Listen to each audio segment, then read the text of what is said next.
Hello students, welcome to professor Hameed blogs again. நம்ம இப்போ பார்க்க போகிறது என்ன அப்படின்னு கேட்டிங்கன்னா, ஹைட்ராலிக்ஸ் அண்ட் நியூமேட்டிக்ஸ் ரிலேட்டடாக உள்ள இம்பார்ட்டன்ட் கொஷின்ஸ் பார்க்க போகிறோம். மோஸ்ட் இம்பார்ட்டன்ட் கொஷின்ஸ் பார்க்க போகிறோம். ஸோ ஃபஸ்ட்டு இந்த கொஷினை படிச்சுக்கோங்க, அதுக்கப்புறம் நீங்கள் படிக்கிறது படிச்சுக்கோங்க. பார்த்தீங்கன்னா ஃபஸ்ட்டு யூனிட் 1ல் பார்த்தீங்கன்னா power principles and hydraulic pumps. இதில் பார்த்தீங்கன்னா பவர் ரிலேட்டட் கொஷின்ஸ் ஒரு கொஷின் வர்றதுக்கு சான்சஸ் இருக்குது.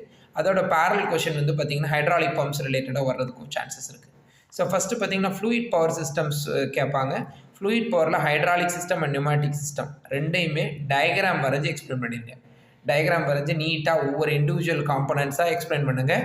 அதுதான் இந்த ஹைட்ராலிக் சிஸ்டத்தில் உங்களுக்கு தேவைப்படக்கூடியது, நியூமேட்டிக் சிஸ்டத்துலேயும் தேவைப்படக்கூடியது. சரிங்களா? பாயிண்ட் பை பாயிண்ட்டாக போட்டு எழுதிருங்க, உங்களுக்கு அது யூஸ்ஃபுல்லாக இருக்கும். அடுத்தது பார்த்தீங்கன்னா பாஸ்கல்ஸ்லா எக்ஸாம்பிள் போட்டு எக்ஸ்பிளைன் பண்ணணும். அதுக்கு அடுத்து பார்த்தீங்கன்னா ஹைட்ராலிக் பம்ப்ஸ் ரிலேட்டடாக ஒரு கொஷின் வர்றதுக்கு சான்சஸ் இருக்குது. ஸோ இதுதான் பார்த்தீங்கன்னா important in related to first unit. சரிங்களா? ஃபஸ்ட் யூனிட்டில் ரொம்ப இம்பார்ட்டன்ட். அடுத்தது பார்த்தீங்கன்னா ஆக்சுவேட்டர்ஸ் அண்ட் கண்ட்ரோல் காம்பனன்ட்ஸ். இதில் பார்த்தீங்கன்னா ஃபஸ்ட்டு டிவிஷன் பார்த்தீங்கன்னா ஆக்சுவேட்டர்ஸ், மோட்டார்ஸ் ரிலேட்டடாக வரும். பார்த்தீங்கன்னா மோட்டார்ஸ் ரிலேட்டடாக வர்றது தான் இந்த ஆக்சுவேட்டர்ஸில் வரும். அடுத்து பார்த்தீங்கன்னா கண்ட்ரோல் காம்பனன்ட்ஸ் பார்த்தீங்கன்னா வால்ஸ் ரிலேட்டடாக வரும். ப்ரெஷர் கண்ட்ரோல் வால்வ்ஸ் ரிலேட்டடாக வரும். சரிங்களா? ஸோ இதில் பார்த்தீங்கன்னா ஆக்சுவேட்டர்ஸில் பார்த்தீங்கன்னா மோட்டார், சிலிண்டர்ஸில் டெலஸ்கோபிக் குஷனிங் டைப்பு இதெல்லாம் இருக்கும். சரிங்களா? அடுத்து பார்த்தீங்கன்னா இது வந்து இந்த பார்ட் ஃபுல்லாக இருந்து ஒரு கொஷின் வர்றதுக்கு வாய்ப்புகள் இருக்குது. இதுக்கு ஆர் சாய்ஸ் பார்த்தீங்கன்னா கொஷின் வந்து இதுதான் கேட்கணும், இல்லை இதில் ஒரு பார்ட்டில் ஏங்கிற பார்ட்டில் ஆக்சுவேட்டர் கேட்கணும், பிங்கிற பார்ட்டில் அடுத்து ஃப்ளோ கண்ட்ரோல் வால்வ்ஸ் கேட்கணுன்றதுலாம் கிடையாது. இதே பார்ட்டில் கூட ஏலேயே 2 கொஷின் இதிலேயே கேட்குறதுக்கு சான்சஸ் இருக்குது. ஆனால் அது ரேர் சான்ஸ் தான். நமக்கு வந்து மேக்ஸிமம் வந்து இதில் ஒரு பார்ட்டு இப்படி தான் கேட்பாங்க. அதான் ஆக்சுவேட்டர் பார்ட்டில் ஒன்று கேட்கலாம், அப்படி இல்லைன்னா கண்ட்ரோல் வால்வ்ஸ் பார்ட்டில் கேட்கலாம். இதே மாதிரி தான் எல்லா யூனிட்டுக்கும் பார்த்தீங்கன்னா பவர் பிரின்சிபிள்ஸில் ஒன்று கேட்கலாம், அப்படி இல்லைன்னா ஹைட்ராலிக் பம்ப்ஸில் கேட்கலாம், அப்படி இல்லைன்னா பவர் பிரின்சிபிள்ஸ்லேயே 2 கொஷின் கூட கேட்கலாம். இப்போ நம்ம இம்பார்ட்டன்ட் கொஷின்ஸுக்கு போவோம். பார்த்தீங்கன்னா இப்போ நான் ஏற்கனவே சொன்ன மாதிரி ஆக்சுவேட்டர்ஸ் சொல்லி முடிச்சிட்டேன். ஃப்ளோ கண்ட்ரோல் வால்வ்ஸில் பார்த்தீங்கன்னா 4/2, அதாவது 4/2 direction control valve, 4/3 direction control valve கேட்கலாம். சரிங்களா? இதில் ரொம்ப இருக்கிறதுலேயே இம்பார்ட்டன்ட் கொஷின் இதுதான்.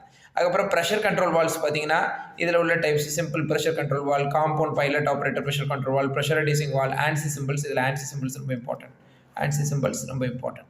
சரி, இதுக்கு அடுத்தது பார்த்தீங்கன்னா உங்களுக்கு unit number 3 hydraulic circuits and components. ரொம்ப இம்பார்ட்டன்ட் ஹைட்ராலிக் சர்க்யூட்ஸ். இந்த சர்க்யூட்ஸை நீங்கள் மனப்பாடம் பண்ணியே ஆகணும். அந்த சர்க்யூட்ஸில் ஒவ்வொரு பார்ட்டும் என்ன பண்ணுது, அதனுடைய ஃப்ளோ ஆப்ரேஷன் எப்படி இருக்குது, ஒர்க்கிங் பிரின்சிபல் எப்படி இருக்குது அப்படின்னு ஒவ்வொரு இதையும் கனெக்ட் பண்ணி அதனுடைய பவர் எப்படி டிரான்ஸ்மிட் ஆகுது அப்படிங்கிறத நீங்கள் எழுதிட்டிங்கனாலே போதும். ஸோ இந்த ஹைட்ராலிக் சர்க்யூட்ஸை பொறுத்தளவுக்கு பார்த்தீங்கன்னா இதில் முக்கியமாக இந்த அக்யூமுலேட்டர் சர்க்யூட் ரொம்ப இம்பார்ட்டண்ட்டாக கேட்குறாங்க. ரொம்ப இம்பார்ட்டன்ட். இந்த அக்யூமுலேட்டருங்கிற வார்த்தை வச்சு ரொம்ப இம்பார்ட்டண்ட்டாக கேட்குறாங்க. ஸோ அக்யூமுலேட்டர் சர்க்யூட்ஸ் பார்க்கணும். சைசிங் ஆஃப் அக்யூமுலேட்டர் பார்த்துக்கோங்க. அதுக்கப்புறம் அக்யூமுலேட்டர் சர்க்யூட்டில் இன்டென்சிஃபயர் சர்க்யூட்ஸ் பார்த்துக்கோங்க. அக்யூமுலேட்டர்னா என்ன, அக்யூமுலேட்டர் சர்க்யூட்ஸ்னா என்ன அப்படிங்கிற சர்க்யூட்ஸை நல்லா ட்ரா பண்ணி பார்த்துக்கோங்க. சரிங்களா? அடுத்து electro hydraulic circuit, mechanical hydraulic circuits, speed control circuits, இந்த உள்ள சர்க்யூட்ஸில் இந்த சர்க்யூட்ஸை ரொம்ப இம்பார்ட்டண்ட்டாக பார்த்துக்கோங்க. அடுத்து பார்த்தீங்கன்னா 4th யூனிட் பார்த்தீங்கன்னா நியூமேட்டிக், எலக்ட்ரோநியூமேட்டிக். இது வந்து நியூமேட்டிக் யூனிட்டில் வந்துடும். இதில் பார்த்தீங்கன்னா உங்களுக்கு தெரியும் இது ஹைட்ராலிக் யூனிட்டு. அதுக்கு அடுத்து இது வந்து பார்த்தீங்கன்னா 4th வந்து பார்த்தீங்கன்னா நியூமேட்டிக் யூனிட், எலக்ட்ரோநியூமேட்டிக். அதுக்கு அடுத்து பார்த்தீங்கன்னா இதில் ரொம்ப முக்கியமானது பார்த்தீங்கன்னா கேஸ்கேட் மெத்தட். நான் சொல்கிறது எல்லாமே முக்கியமானது மட்டும்தான் சொல்லிகிட்டு இருக்கேன். அதில் ரொம்ப இம்பார்ட்டன்ட் பார்த்தீங்கன்னா கேஸ்கேட் மெத்தட், ஸ்கொயர் சர்க்யூட்டை நல்லா மனப்பாடமாக படிக்கங்க.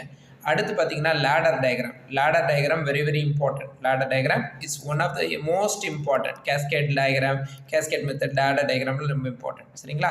இது ஒரு பார்ட்டாக கேட்குறதுக்கு வாய்ப்புகள் இருக்குது.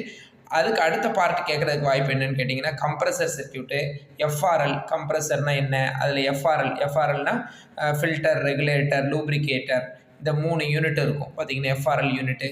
அதுக்கப்புறம் நியூமேட்டிக் லாஜிக் சர்க்யூட்ஸை வந்து கேட்கலாம். சரிங்களா? அப்போ மோஸ்ட்லி பார்த்தீங்கன்னா நீங்கள் இந்த கேஸ்கேட் மெத்தட், லேடர் டயக்ராம் ரொம்ப இம்பார்ட்டண்ட்டாக படிச்சுக்கோங்க. இதில் எல்லாத்தையும் படிச்சுக்கோங்க. முக்கியமாக இது ரொம்ப இம்பார்ட்டன்ஸ் கொடுத்து இந்த 2ஐயும் படிச்சுக்கோங்க. அடுத்து பார்த்தீங்கன்னா இந்த சர்க்கியூட்ஸில் பார்த்தீங்கன்னா 5th யூனிட் பார்த்தீங்கன்னா ட்ரில்லிங்க்கு உள்ள சர்க்கியூட்டு, பிளானிங்க்கு சர்க்கியூட்டு, சர்ஃபேஸ் கிரைண்டிங்கு, ஃபோர்க் லிஃப்ட் அப்ளிகேஷன்ஸ்க்குள்ள சர்க்கியூட்ஸு என்ன நீங்கள் என்னென்ன சர்க்கியூட்ஸ் இருக்கோ அதெல்லாம் ஃபுல்லாக படிச்சிருங்க. ஒரு பார்த்தீங்கன்னா ட்ரபிள் ஷூட்டிங்கு, இன்ஸ்டாலேஷன், மெயின்டெனன்ஸ் இது ரொம்ப ரொம்ப ஈஸியாக இருக்கும். இந்த சர்க்கியூட்ஸை படிச்சுட்டு இந்த சர்க்கியூட்ஸை எக்ஸ்பிளைன் பண்ணியிருக்கேன். ஓவரால் ஈஸியாக தான் இருக்கும், ஒன்றும் பிரச்சனை இல்லை. Pick and place robot, tool handling circuits, இந்த சர்க்கியூட்ஸையும் நீங்கள் பார்த்துருங்க. ஸோ ஓவரால் பார்த்தீங்கன்னா என்னை பொறுத்தளவுக்கு, என்னுடைய பெர்ஸ்பெக்டிவ் பொறுத்தளவுக்கு 3வது யூனிட்டை ரொம்ப தரவாக படிங்க. ஃபஸ்ட்டு படிக்கும் போது 3வது யூனிட்டை நல்லா தரவாக படிச்சுக்கோங்க. அடுத்து பார்த்தீங்கன்னா 4வது யூனிட் கேஸ்கேட் மெத்தட் ரிலேட்டடாக படிங்க. இது நல்லா படிச்சுக்கோங்க, சரிங்களா? அதுக்கப்புறம் அப்போது 3வது யூனிட்டில் பார்த்தீங்கன்னா அக்யூமுலேட்டர் சர்க்கியூட்ஸை நல்லா தரவாக படிச்சு, சர்க்கியூட்டை நல்லா 4 சர்க்கியூட் இருக்குன்னா 4 சர்க்கியூட் நல்லா தரவாக படிச்சுக்கோங்க 3வது யூனிட். அடுத்து பார்த்தீங்கன்னா 4வது யூனிட்டுக்கு போங்க. 4வது யூனிட்டில் பார்த்தீங்கன்னா உங்களுக்கு பார்த்தீங்கன்னா கேஸ்கேட் மெத்தட், லேடர் டயக்ராம், இந்த FRL யூனிட் இது எல்லாமே ஒன்று தான், சரிங்களா? அதுக்கப்புறம் நியூமோலாஜிக் சர்க்கியூட்ஸ், இதில் ஒரு 4 கொஷின் தான் இருக்குது. இதையும் நல்லா தரவாக படிச்சுக்கோங்க. ஸோ 3 4 முடிச்சிட்டோம். அடுத்து நேராக வந்து ஃபஸ்ட் யூனிட் போயிருங்க. ஸோ அடுத்து நேராக ஃபஸ்ட் யூனிட் போயிருங்க. ஃபஸ்ட் யூனிட்டில் hydraulic system, pneumatic system, Pascal law, hydraulic pumps நல்லா படிச்சுக்கோங்க. ஸோ இந்த 3 கொஷினுமே உங்களுக்கு வந்து ஓரளவுக்கு இந்த 12 கொஷினுக்குள்ளேயே நீங்கள் வந்து ஓரளவுக்கு ஸ்ட்ராங் ஆகிடுவீங்க. அதுக்கு அடுத்து பார்த்தீங்கன்னா மோட்டார் சர்க்கியூட்ஸு, அதுக்கப்புறம் இதில் வந்து கண்ட்ரோல் வால்ஸ்லேருந்து கொஷின்ஸ் கண்டிப்பாக கேட்குறதுக்கு சான்சஸ் இருக்குது. அப்புறம் ஆக்சுவேட்டர் யூனிட்லேருந்து ஒரு கொஷின் கேட்குறதுக்கு வாய்ப்பு இருக்குது. ஸோ நீங்கள் வந்து இது 3 அதாவது 3 4 1 2 ஃபைனலாக வந்து நீங்கள் என்ன பண்ணுங்கள் அப்படின்னா யூனிட் 5 படிங்க. ஒருவேளை உங்களுக்கு 2வது யூனிட் பெருசாக தெரிஞ்சிச்சு அப்படின்னா நீங்கள் வந்து இப்படி கூட எடுத்துக்கலாம். 3 4 1 5 2 இந்த வேலை நீங்கள் படிங்க. உங்களுக்கு ரொம்ப ஈஸியாக இருக்கும். முக்கியமான விஷயம் என்னன்னு கேட்டிங்கன்னா டயக்ராம் தான் மேண்டேட்ரி. நம்ம உட்காந்துட்டு கதை கடிச்சு ப்ராஸ் பண்ணிடலாம் அப்படின்றத நினைக்காதீங்க. கண்டிப்பாக டயக்ராம் வந்து ரொம்ப ரொம்ப mandatory. Diagram is most important. டயக்ராமை வரைஞ்சி டயக்ராமில் என்ன கொடுத்துருக்காங்கங்கிறத நீங்கள் எக்ஸ்பிளைன் பண்ணிங்கனாலே உங்களால் நல்ல மார்க்ஸ் ஸ்கோர் பண்ண முடியும். ஸோ நான் கொடுத்துருக்கிறதே இம்பார்ட்டன்ட் கொஷின்ஸ் தான். இந்த இம்பார்ட்டன்ட் கொஷின்ஸை படித்தது போக மற்ற கொஷின்ஸை நீங்கள் படிச்சுட்டு போங்க. இதுக்கு ரொம்ப இம்பார்ட்டன்ஸ் கொடுத்து எழுதி பார்த்துட்டு போங்க. தேங்க்யூ.